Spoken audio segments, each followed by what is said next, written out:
नमस्कार, capital TV देख रहे हैं आप। मैं हूं आपके साथ पूजा। संघ एक विचार, एक संस्कृति, एक संकल्प, और जब उस संकल्प के साथ नरेंद्र मोदी जैसा व्यक्तित्व खड़ा होता है तो भारत के भविष्य की नींव और मजबूत होती है।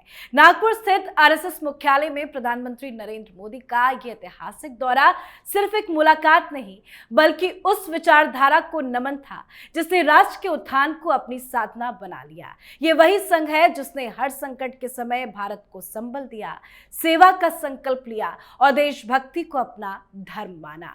बतौर प्रधानमंत्री नरेंद्र मोदी का ये संघ मुख्यालय का पहला दौरा था और बेहद महत्वपूर्ण ऐतिहासिक भी था।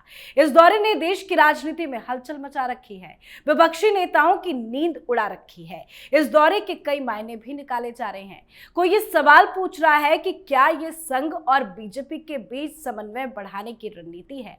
क्या 2029 में पीएम मोदी की भूमिका पर संघ की मुहर लगी है? क्या हिंदुत्व की सियासत को और धार देने की योजना है? इस मुलाकात का असर क्या सत्ता में दिखेगा, वगैरह वगैरह। हालांकि विपक्ष पीएम मोदी के इस दौरे को अपने हिसाब से ट्विस्ट भी दे रहा है। समाजवादी पार्टी के सांसद रामगोपाल यादव ने कहा है कि आरएसएस उनका माई बाप है, वहां नहीं जाएंगे तो सुरक्षित नहीं रह सकते, इसलिए जाना जरूरी है। संजय राउत का कहना है कि आरएसएस के शीर्ष नेतृत्व ने पीएम मोदी को बुलाकर उन्हें रिटायरमेंट की योजना के बारे में जानकारी दे दी है। साथ ही अलग अलग बयान भी सामने आ रहे हैं। तो आज अपने शो में पीएम मोदी के इसी ऐतिहासिक दौरे पर चर्चा करेंगे।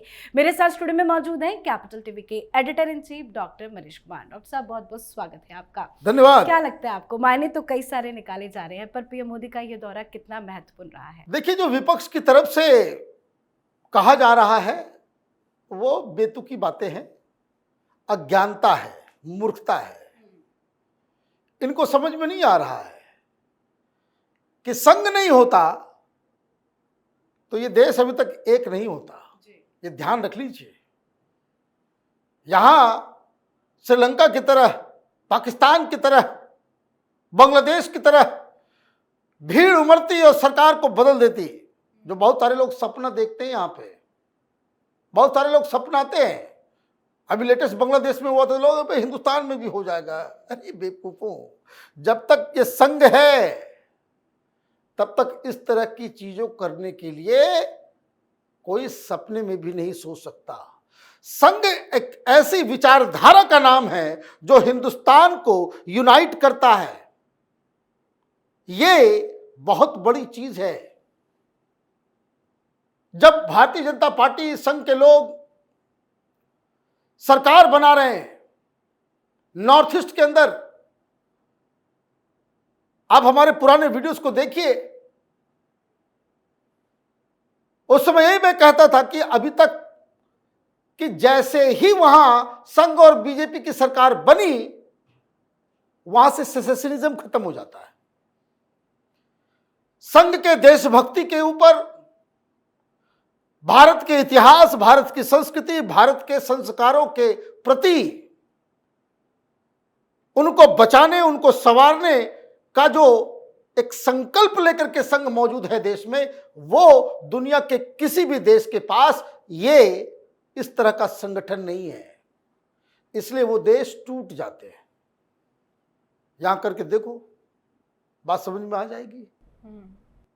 तो ये संघ है और संघ का एक विंग है भारतीय जनता पार्टी जी।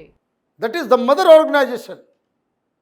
और जो पॉलिटिकल क्षेत्र में काम करने के लिए भारतीय जनता पार्टी है। छात्रों के बीच जो है अखिल भारतीय विद्यार्थी परिषद है, मजदूरों के लिए अलग संगठन है, किसानों के लिए अलग, और सब अपने आप में दुनिया के सबसे बड़े बड़े संगठन हैं। ये राम गोपाल वर्मा, इसकी हैसियत है कमेंट करने की जी। ये संजय राउत की हैसियत है कमेंट करने की। मखौल करना है तो करो, तो कोई दिक्कत नहीं है ना। तो क्या हुआ? सबसे बड़ी चीज जो बनाया गया माहौल कि संघ ने तय कर दिया कौन होगा अध्यक्ष। वैसे मैं आपको एक खबर दे दूं, 6 तारीख को बीजेपी का नया अध्यक्ष मिल जाएगा जी। और जहां तक मेरा अंदाजा है, मेरी जानकारी है, संघ कभी भी ये नहीं कहता भाई इसको बनाओ इसको नहीं बनाओ, कभी नहीं कहते। कि ये डिसीजन लेना है, डिसाइड आपको करना है। तो ये उस संगठन, ये बीजेपी के नेताओं की ये जिम्मेदारी होती है कि आप उनसे सहमति निकलवा लें। जिससे नाराजगी होगी चुप्पी खा जाएंगे। मां होती है ऐसी कि ये काम करना है तो मां चुप हो जाएगी, बोलेगी नहीं कुछ, तो उसका मतलब होता है नहीं करना है। यही होता है ना। तो ये उस तरह का रिश्ता है। अब प्रधानमंत्री गए और मैं आपको बता दूं, इट इज वेरी इंपॉर्टेंट और एक हिस्टोरिकल ये दौरा है। और ये लगातार मोहन भागवत जी भारतीय जनता पार्टी के दो सबसे पॉपुलर चेहरे से उस तरह से अकेले में मिल रहे हैं। मथुरा में अभी वो आए थे, 4 घंटे तक संघ के तमाम वरिष्ठ अधिकारियों और मोहन भागवत जी के साथ योगी आदित्यनाथ की मीटिंग हुई। That is where you seek guidance, coordination, समन्वय। आपका जो मदर ऑर्गेनाइजेशन है वो क्या करना चाह रहा है। और ये कोई ये कहेगा कि भाई 2029 की तैयारी तो 2027 की तैयारी, ये नहीं होता। लेकिन जब सरकार बनी तो संघ को लगा कि हमने कीचड़ में हाथ डाल दिया। कारण कि आप वो वैचारिक काम नहीं कर पा रहे और सत्ता में रहते हुए भी, भाई आप देखिए कोई छोटी सी बात होती थी वो प्रोटेस्ट हो जाता था। भाई आप इतिहास का 2 लाइन, भाई बाबर आक्रांता था ये करवाने के लिए, लिखवाने के लिए, हो सेफ्रोनाइजेशन सेफ्रोनाइजेशन। तो ये जो सिस्टम उनका ही था, सरकार आपकी थी। ये सीख काम आया है 2014 के बाद जी। This is how you learn. तो प्रधानमंत्री मोदी आए तो जो गलतियां उधर हुई उसको सुधारा। भाई वो सारे मुद्दे, जिन मुद्दों के ऊपर भारतीय जनता पार्टी को एक अछूत पार्टी माना जाता था कि भाई 370 नहीं छू सकते, राम मंदिर नहीं छू सकते, आप यूनिवर्सल सिविल कोड नहीं छू सकते, आप जो है तलाक नहीं छू सकते, आप मुसलमानों को लेकर के कोई वक्फ कर ही नहीं सकते, प्रधानमंत्री मोदी ने उसको किया। अब ये जो मीटिंग हुई है, जो जानकारी आ रही है, तो एक तो पहले आपको मैं एक खबर दे दूं, भाई ये जो 6 तारीख का डेडलाइन है, इसका कोई इधर उधर से कुछ नहीं करना है। बीजेपी का संविधान है, संविधान ये कहता है कि भाई आपके जो अध्यक्ष, नए अध्यक्ष के चुनाव जो होंगे वो स्टेट वाइज जो है कम से कम आधे राज्यों में आपका अपना चुनाव हो जाना चाहिए। वो कंप्लीट हो गया। और जो जानकारी मिल रही है कि 2 तारीख को एक मीटिंग शुरू होगी 4 दिन के अंदर, और कुछ बड़े नाम जो है उसकी चर्चा हो रही है। संघ का प्रभाव इस तरीके से उस डिसीजन पे होगा कि जैसे भाई हमें कैसे व्यक्ति की आवश्यकता है।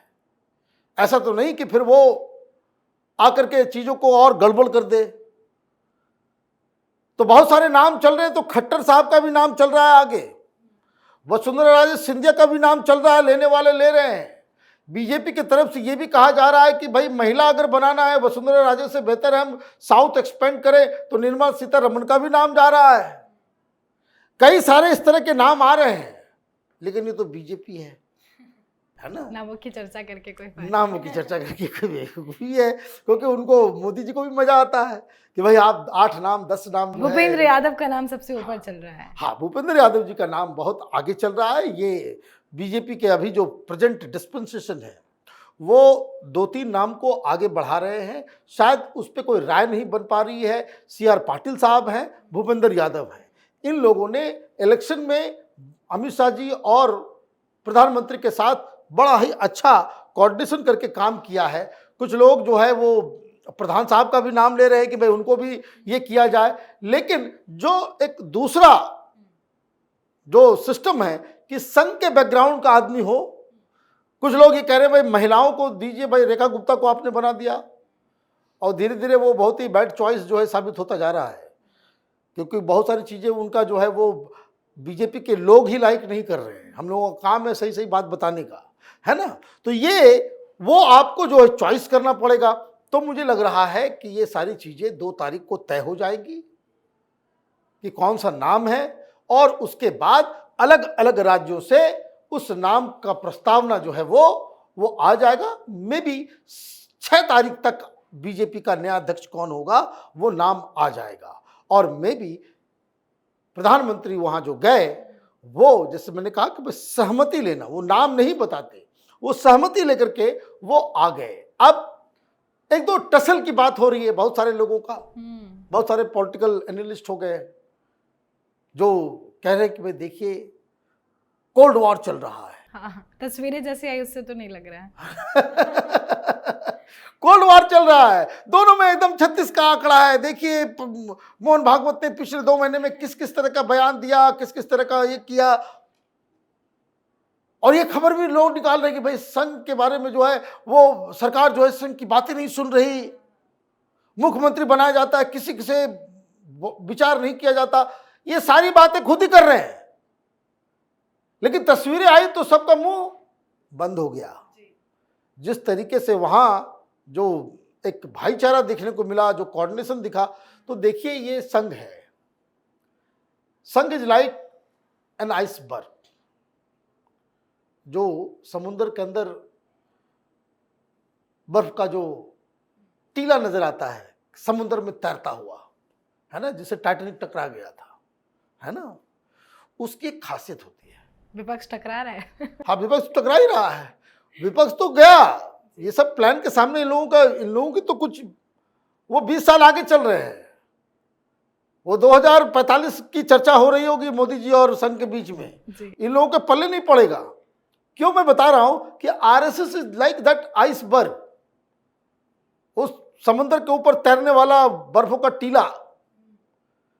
वो पता है आपको, जो ऊपर नजर आता है वो 10% है जी। अगर वो 100 मीटर का नजर आ रहा है तो ये समझ लीजिए कि 900 मीटर वो नीचे है और उससे ज्यादा बड़ा है।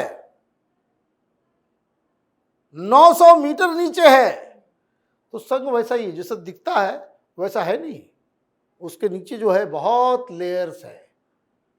तो ये जो प्रधानमंत्री ने 2 चीज साबित की, 1 कि जो बीजेपी और आरएसएस के बीच में जो लड़ाई झगड़ा करवाने में तुले हुए एनालिस्ट लोग थे कि सब कुछ गड़बड़ चल रहा है, कोल्ड वॉर चल रहा है, उसके मुंह पे ताला लगा दिया। दूसरा, उन्होंने एक पूरे संघ परिवार के कार्यकर्ताओं, संगठन के लीडर्स, ग्राउंड वर्कर्स, इन लोगों को भी एक मैसेज गया कि हम सब साथ साथ हैं। जी, बहुत बहुत धन्यवाद सर समझाने के लिए। धन्यवाद। तो प्रधानमंत्री नरेंद्र मोदी के हाल में राष्ट्रीय स्वयंसेवक संघ मुख्यालय नागपुर दौरे के बाद सियासी गलियारों में चर्चाओं का दौर जबरदस्त चल रहा है। अलग अलग मायने निकाले जा रहे हैं। विपक्ष भी लगातार टिप्पणी कर रहा है। विपक्षी दलों को तो जैसे मिर्ची सी लग गई है। पर सच्चाई ये है कि नरेंद्र मोदी का ये दौरा केवल एक औपचारिक नहीं बल्कि संघ और सरकार के बीच में राष्ट्र निर्माण के एकजुट संकल्प की मुहर है। तो पीएम मोदी के इस दौरे पर आपकी क्या कुछ राय है, कमेंट करके लिखिएगा। देखते रहिए कैपिटल टीवी। नमस्कार।